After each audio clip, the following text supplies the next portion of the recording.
최근 소설가 김영하 씨가 이제 여행의 이유라는 책을 출간해서 베스트셀러가 되었습니다. 근데 그 책이 맨 처음에는 그 자신의 경험담을 담고 있습니다. 중국에 입국하려고 하다가 추방을 당하게 된 것입니다. 아니 무슨 일일까 알고 봤더니 중국에 갈 때에 비자를 받아서 가야 되는데 중국이 무비자라고 생각하고 그냥 간 것입니다. 이 중국 상해에서 한 달 동안 소설을 쓰기 위해서 여행을 갔는데 비자가 없기 때문에 그 길로 추방을 당해서 한국으로 돌아와야 했다는 것입니다. 아침에 중국에 간다는 남편이 밤에 들어오니까 그 부인이 많이 놀랐지 않겠습니까? 그러면서 그런 말을 합니다. 우리가 여행을 갈 때 가지는 목표가 있다는 것입니다. 그래서 차편도 숙소도 또 여러 가지 활동도 준비를 하는데, 그리고 그 여행에서 뜻밖의 사실이나 예상치 못한 실패나 좌절이나 엉뚱한 결과를 의도한 사람은 거의 없을 것이지만 여행에서의 깨달음은 뜻밖이어야 가능하다는 것입니다. 우리가 예상한 대로 다 된다는 것은 사실 그 여행이 우리에게 별 감동을 주지 못한다는 것이죠. 그러나 그것이 높은 성취든 낮은 성취든 간에 상관없이 예상치 못한 그 어떤 일이 그 여행 가운데 드러났을 때 우리의 삶에 기쁨과 행복을 주는 깊은 깨달음을 얻게 한다는 것입니다. 여러분, 2020년 새해가 밝았습니다. 우리가 예상하는 올 한 해의 모습이 많이 있을 것입니다만 우리 주님께서 예비하신 뜻밖의 일들과 뜻밖의 사역들이 우리에게 있을 것이라는 것입니다.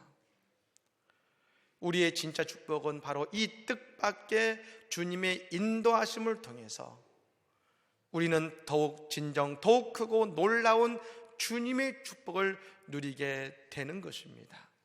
이 뜻밖의 축복을 누리는 올 한 해가 다 되시기를 예수님으로 간절히 축복합니다. 아멘. 큰 사업가요, 사상가요, 그러면서 독실한 신앙인이었던 강철왕 앤드류 카네기를 아실 겁니다. 지금도 그의 책이 많이 읽히고 있고 그의 명언들은 많이 회자가 되고 있습니다만 이 부분의 독특한 점 중에 한 가지는 자기 무덤에 묘비명을 스스로 써놓았다는 것입니다. 여기 그 묘비명은 이렇게 작성을 한 것입니다. 여기에 자기 자신보다 더 우수한 사람을 어떻게 다루어야 하는지를 아는 사람이 누워있다. 이 말 속에는 여러분 그의 뛰어남을 이야기하는 것이 아니라 함께 일하는 사람의 가치를 설명해 주고 있다고 할 수가 있는 것입니다. 오늘 본문에서 우리는 한 사람, 여호수아라는 사람을 만나게 됩니다. 이 여호수아 1장에 보면 본문이 이렇게 시작이 됩니다. 여호와의 종 모세가 죽은 후에 위대한 지도자인 모세가 그 땅에서 해야 될 모든 사명을 마친 이후에 느보산에 올라가서 하나님의 부름을 받고 그 인생의 마지막을 정리했습니다. 그리고 그 뒤를 이어서 여호수아가 이스라엘을 이끄는 지도자의 자리에 서게 된 것입니다. 그런데 여러분 그 자리가 결코 쉬워 보이지 않습니다. 물론 수백만 명의 사람을 이끄는 것이 쉬운 일은 아니지만 만약 그가 이끌어야 될 이스라엘 백성들이 광야에 있었다면 혹시 괜찮을지도 모릅니다. 왜냐하면 광야라면 익숙하고 그들이 40년 동안 광야 생활에 적응되었기 때문에 그런 것입니다. 그런데 이 여호수아가 모세의 뒤를 이어서 그 지도자의 자리를 맡은 이후에 그가 해야 되는 일은 광야의 생활이 아니라 가본 적이 없는, 그 이스라엘 백성들이 한 번도 가본 적이 없는 저 가나안을 향해 가야 되고, 그 가나안에 있는 모든 족속들과 전쟁을 해서 그들을 점령해야 되는 것입니다. 그러니 여러분, 얼마나 그 일이 만만치 않겠습니까? 그래서 그 백성을 이끌 여호수아에게 하나님께서 말씀하시는 구절이 바로 이 여호수아 1장 1절부터 9절까지의 말씀인데요. 근데 여러분, 이 구절을 잘 보니까 하나님께서 여호수아에게 계속해서 반복해서 하시는 말씀이 있습니다.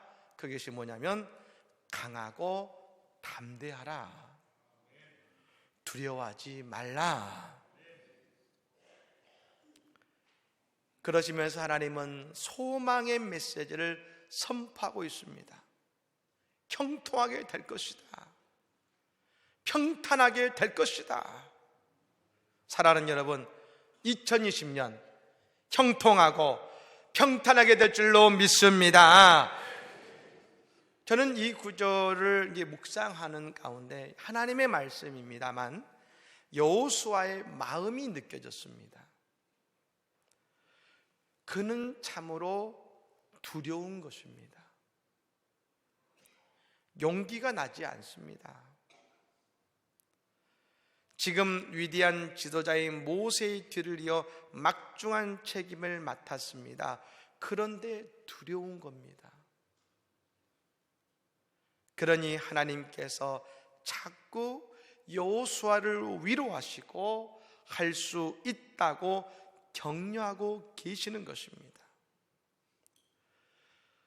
사실 여러분, 이미 여호수아는 가나안에 대한 한 번의 실패의 경험이 있습니다. 이미 40년 전에 말입니다, 가나안을 정탐하고 난 이후에 백성들에게 얘기했습니다. 가나안으로 들어갑시다, 저들은 우리의 밥입니다 하면서 그 땅을 향한 소망을 선포했었습니다. 하지만 모든 백성들이 안 된다고 탄식하면서 그들은 광야로 돌아갈 수밖에 없었습니다. 그러니 더 두렵고 떨리는 것입니다.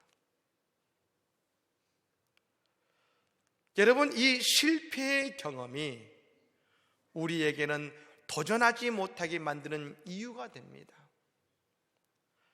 이제 2020년을 맞이합니다. 그런데 2020년을 시작하는 우리에게 가장 큰 장애물은 무엇일까요? 아마도 2019년의 실패의 기억일 것입니다.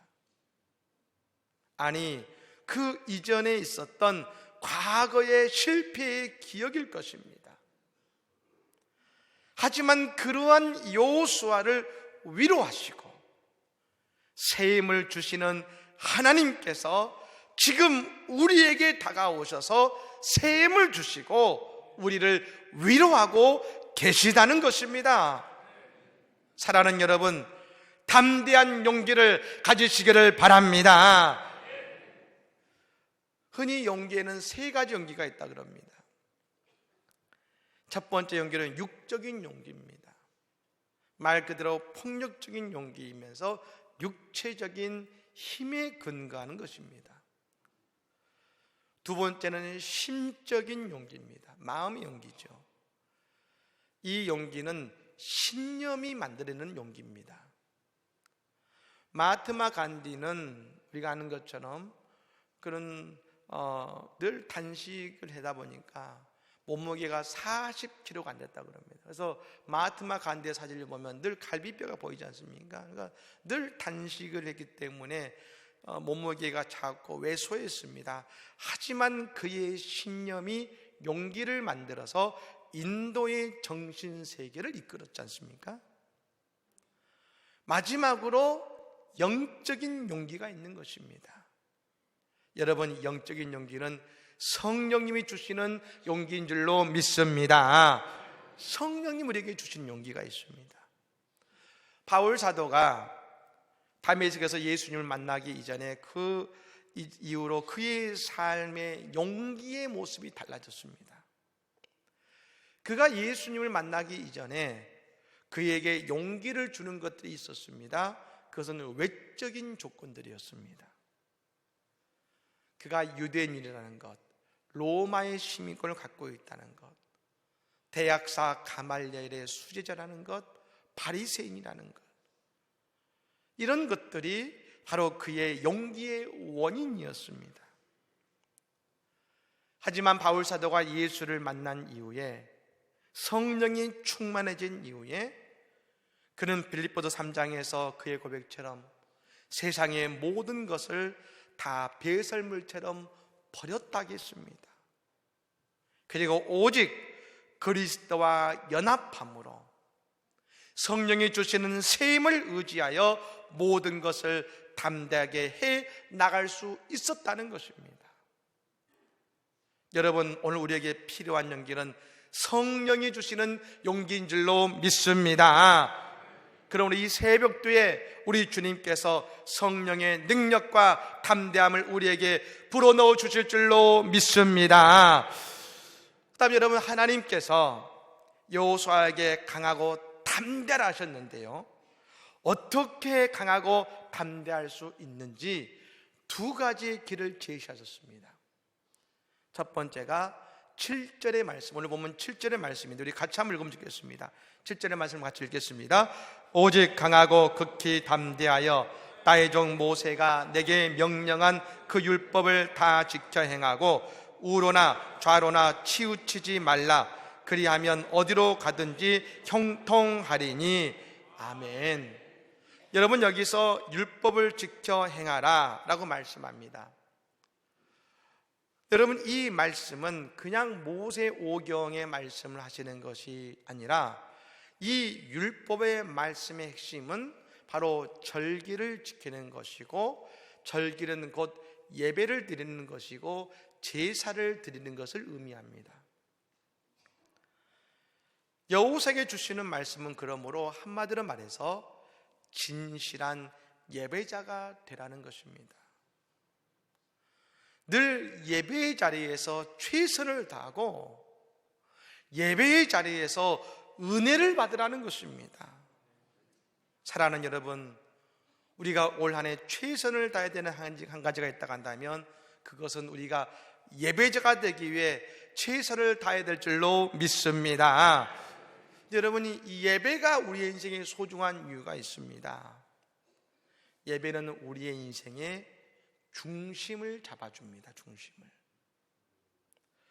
오늘 본문에 말하지 않습니까? 오늘 본문에 말씀하시기를 그 율법을 다 지켜 행하고 우로나 좌로나 치우치지 말아야겠습니다. 좌로나 우로나 치우치지 말라. 왜요? 우리의 삶은 늘 좌로나 우로나 치우치게 되어 있다는 것입니다. 그럼 이 좌와 우가 무엇인가? 지금 우리가 말하는 이념을 말하는 게 아닙니다. 진보와 보수의 이념을 말하는 것이 아닙니다. 여기서 말하는 좌는 뭘까요? 세상에 빠져 살고 세상의 가치로 살아가는 인생들을 말하는 것입니다. 세상이 삶의 목적이 되는 것이죠. 여러분, 거기는 하나님이 계실 자리가 없는 인생입니다. 하나님의 영광이 아니라 내 성공이 더 중요한 인생입니다. 하나님이 계실 자리가 없는 인생인 것이죠. 반면 우의 인생이 있습니다.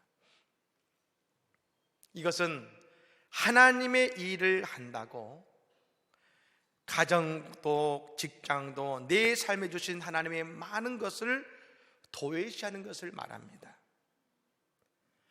여러분, 주님을 위해 충성한 것은 소중한 일입니다. 하지만 하나님께서 우리에게 주신 가정도 직장도 많은 것들이 있는데 그것을 잘 관리하는 것도 우리의 책임인 것입니다. 하나님 천지를 창조하시고 인간을 만드신 다음에 말씀하셨습니다. 생육하고 번성하라, 땅에 충만하라, 그리고 땅을 다스리라 하셨습니다.